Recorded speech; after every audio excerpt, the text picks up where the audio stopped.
Bom dia, senhores. Tudo bem com vocês? Vamos então para mais uma aula de filosofia. Na aula de hoje, como havia anunciado, vamos fazer a correção da página 28 e a número 1 e a número 2 do livro de atividades, tá bom? Então, na página 28 são 4 questões, no livro de atividades é para vocês terem feito o número 1 e o número 2, 6 questões que nós vamos corrigir na aula de hoje, tá bom? Vamos lá, página 28. O imperativo categórico é, portanto, um só. O imperativo categórico é, portanto, só um único, que é este. Age apenas segundo uma máxima, tal que possas, ao mesmo tempo, querer que ela se torne lei universal. Então, esse trecho aqui de Kant, ele vai dizer, quer dizer o quê? Que você deve agir de forma que a sua ação possa se tornar uma regra universal, que todos pudessem agir dessa forma e ninguém seria prejudicado por essa ação. Então, essa é a máxima de Kant, esse é o imperativo categórico, lembra? O imperativo categórico kantiano, agir de forma que todos possam agir igual a você. Segundo essa formulação do imperativo categórico por Kant, uma ação é considerada ética quando? Então aqui a gente tem que marcar a resposta correta. A. Privilegia os interesses particulares em detrimento das leis que valham universal e necessariamente? Claro que não, né? Ele está falando exatamente o contrário, que a gente não deve priorizar o direito particular, o interesse particular. Então a A está errada. B. Ajusta os interesses egoístas de uns aos egoísmos de outros, satisfazendo as exigências individuais de prazer e felicidade? Também não. Ele diz que nós devemos seguir a máxima de satisfação universal, nada individual. C. É determinada pela lei da natureza, que tem como fundamento o princípio da autopreservação? Não. Kant ainda diz que nós devemos cuidar do bem comum, nessa situação do bem comum. Também está errado. D. Está subordinada à vontade de Deus, que preestabelece o caminho seguro para a ação humana? Kant não fala de Deus no moral. O moral de kantiano é baseado em Deus. Então só pode ser a E, né? A máxima que rege a ação pode ser universalizada, ou seja, quando a ação pode ser praticada por todos sem prejuízo à humanidade. Então essa é a certa, letra D. Então Kant, ele sai do egoísmo, quer que o homem saia do egoísmo dele e pense no bem comum, no bem de todos. 2, tem um texto aqui que vocês vão ler, claro, né? Qual a relação, segundo o texto, entre angústia e compromisso? Deixa eu ver a resposta que eu anotei aqui sobre angústia e compromisso.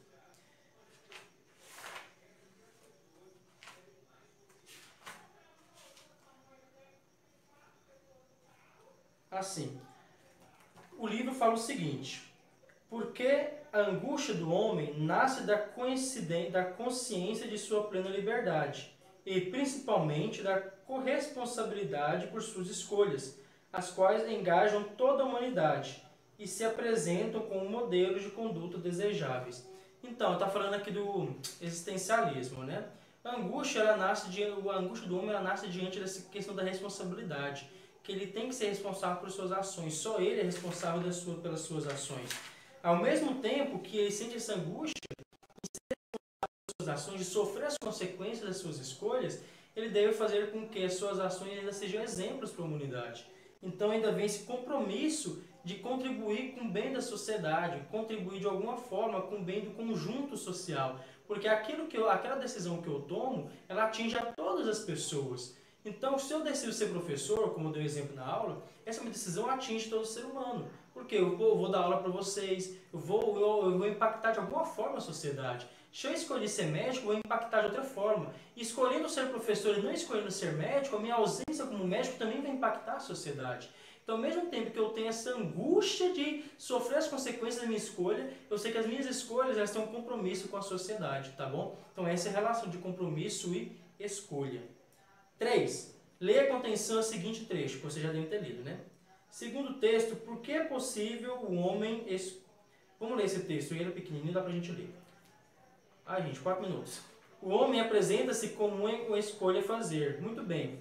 Antes de mais, ele é sua existência no momento presente e está fora do determinismo natural. O homem não se define previamente a si próprio, mas em função de seu presente individual. Não há uma natureza humana que se lhe imponha, mas é-lhe dada uma existência específica num dado momento. Segundo o texto, por que é possível o homem escolher? Por que é possível para o homem escolher se construir? Porque, segundo o texto, o homem não nasce com a natureza determinada. Você tem que ser isso, você tem que fazer isso, você tem que gostar disso, você tem que realizar isso. O homem é livre para se construir, para se fazer. Então ele não nasce com espírito determinado, com destino determinado, mas ele possui liberdade para se construir durante a sua vida, tá bom? Essa é a resposta da 3. 4. Lê o texto a seguir. A utilização da internet ampliou e fragmentou simultaneamente os nexos de comunicação. Isso impacta no mundo como o diálogo é construído entre os indivíduos numa sociedade democrática. Isso impacta no mundo como o diálogo é construído entre os indivíduos numa sociedade democrática. Beleza. A partir dos conhecimentos sobre a ação comunicativa de Habermas, considere as afirmativas a seguir. Vamos lá. Lembrando de Habermas, o que ele falava sobre comunicação, a importância da comunicação em resolver os problemas morais. 1. A manipulação das opiniões impede o consenso ao usar os intelectores como meios de desconsiderar o ser humano como fim em si mesmo? Correto. Ele dizia que quando o ser humano é manipulado, nós não podemos chegar a um consenso na sociedade. Porque ele diz que é válido moralmente aquilo que a gente entra em consenso, aquilo que a gente conversa. Essas são as leis morais que vai nos determinar e vai nos regir. Só que, se parte de nós é manipulada por acesso a informações corrompidas, então a gente nunca vai chegar a um consenso bom, né? Então essa está certa. A manipulação existe. A validade do que é decidido consensualmente assenta-se na negociação em que os interlocutores se instrumentalizam reciprocamente em prol de interesses particulares? Não. Ninguém vai se instrumentalizar, o ser humano não é instrumento, ele é fim, e o interesse não deve ser particular, deve ser um conjunto. Está errado.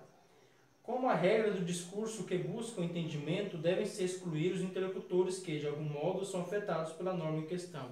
Nunca ninguém deve ser excluído da discussão de um problema, segundo Habermas. Todos aqueles na sociedade devem participar da discussão do problema para chegar a uma solução. 3 está errada. O projeto emancipatório dos indivíduos é construído a partir do diálogo e da argumentação, que prima pelo entendimento mútuo. Tá certo. Então a gente vai chegar ao resultado, à verdade, pelo diálogo, pela argumentação, que prima pelo consenso de todas as pessoas em torno de uma decisão, tá bom? Então a correta é a letra B, porque as corretas estão a número 1 e a número 4, estão certas. A letra B, então, é a que está correta, tá? Que marca a número 1 e a número 4, tá bom? Vamos lá para o livro de atividade de vocês, número 1. A modernidade foi marcada por um expressivo desenvolvimento do conhecimento científico. Sobre esse período, é correto afirmar que A. Retomou valores greco-romanos, além de adotar padrões estéticos e éticos medievais. A modernidade fez isso, gente? Tomou padrões medievais, como moral, como éticos? Não, né? Teve seu auge com a obra de Tomás de Aquino, que resgatou a ideia de Aristóteles. Tomás de Aquino é da modernidade, gente? Ele é da Idade Média, né? Então tá errado. C. A ciência obteve significativo progresso. Enquanto a reflexão ética teve pouca expressão, reflexão ética teve pouca expressão na modernidade, gente? Não, a gente está estudando isso há muito tempo e vendo que não, né? Então tá errado. D. Ocorreram grandes avanços tecnológicos, com a criação de computadores, das redes de internet e dos smartphones. Na modernidade foi isso? 1600, 1700 criou smartphone e computadores? Não, né, gente? Então a correta é a letra E, né? Caracterizou-se pelo declínio do pensamento teocêntrico, ou seja, Deus no centro de todas as coisas, pela consolidação do pensamento racionalista, ou seja, o pensamento da razão humana tomou o centro de tudo, sai Deus entre o homem, e pelo desenvolvimento dos métodos científicos. A ciência como método científico se aflorou. A gente estudou muito isso ano passado, lembra? O método científico e tudo, que muito aflorou na modernidade. Então a correta é a letra E.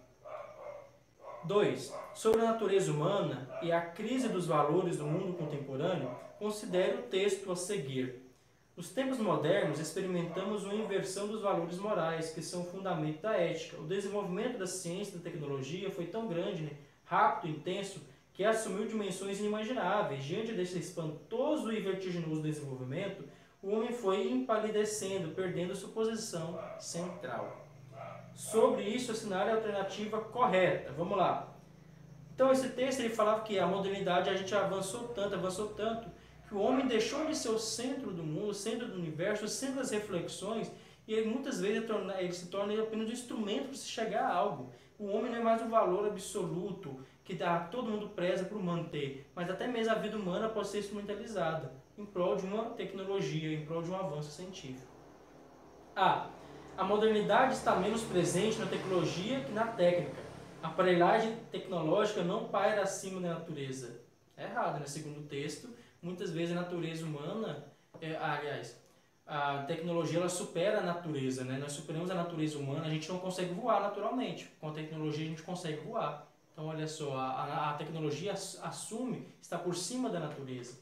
B. O conhecimento científico é uma das formas elaboradas pelo ser humano para compreender irracional e subjetivamente o mundo, com o intuito de nele poder aprimorar o melhor para o seu bem-estar. Conhecimento científico é irracional, gente? Não, ele é baseado na razão, né? D. Como a tarefa singular do homem em rever e reavaliar os primeiros passos em torno da humanização da tecnologia, a reflexão filosófica tem importância ímpar na medição desses processos de transformação para o melhor futuro da humanidade. Então, é essa aqui que está certa, gente? É claro que sim. A filosofia, nesse caso, a gente vai ver muito mais a bioética, ela tem como função orientar as descobertas humanas, a tecnologia, para que sejam progressos de fato e não sejam ações em que venham a prejudicar o próprio ser humano, que venham a nos prejudicar, que nós desenvolvamos tecnologias que coloquem em risco a vida humana. Então a filosofia é uma reflexão em torno disso para orientar a tecnologia para a boa aplicação disso na vida do ser humano. Então, obviamente, a ética é errada, né? Com a inversão dos valores morais, fica evidenciado que a ética tem um papel secundário na condução da sociedade tecnológica, cabendo à ciência a responsabilidade e o direcionamento do trajeto para o bem-estar da humanidade. É óbvio que a ética não tem papel secundário, né, gente? Então a correta é a letra D. O que vocês vão fazer para casa? Vocês vão fazer as questões do livro de atividade, a número 3 até a número 9, tá? Então 3, 4, 5, 6, 7, 8 e 9. Só até a 9, tá bom? Até mais, gente.